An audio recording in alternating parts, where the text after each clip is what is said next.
இந்த உலகில் ஒவ்வொருவருக்கும் ஒரு நேரம் வரும். உதவி தேவைப்படும் நேரம், வழி தெரியாமல் நிற்கும் நேரம். அந்த நேரத்தில் நம்மை தாங்கி பிடிக்கும் ஒரு அழகான துவாதான் இது. ரப்பி இன்னி லிமா அன்சல்த இலைய மின் ஹைரின் ஃபகீர். இதன் பொருள், என் இறைவா, நீ எனக்கு அருளும் எந்த நன்மையையும் பெற நான் இல்லை.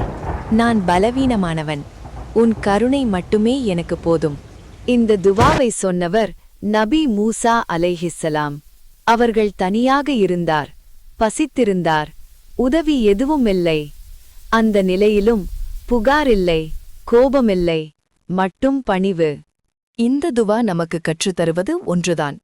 அல்லாவிடம் பணிவுடன் கேட்பவன் ஒருபோதும் கைவிடப்பட மாட்டான். வேலை தேவைப்பட்டால், வழி தெரியவில்லையென்றால், மனசு உடைந்திருந்தால் இந்த துவா போதும். இன்றே இந்த துவாவை உங்கள் இதயத்துடன் சொல்லுங்கள். அல்லாஹ் கண்டிப்பாக ஒரு கதவை திறப்பான். ஏனெனில் அவன் கருணை எல்லையற்றது.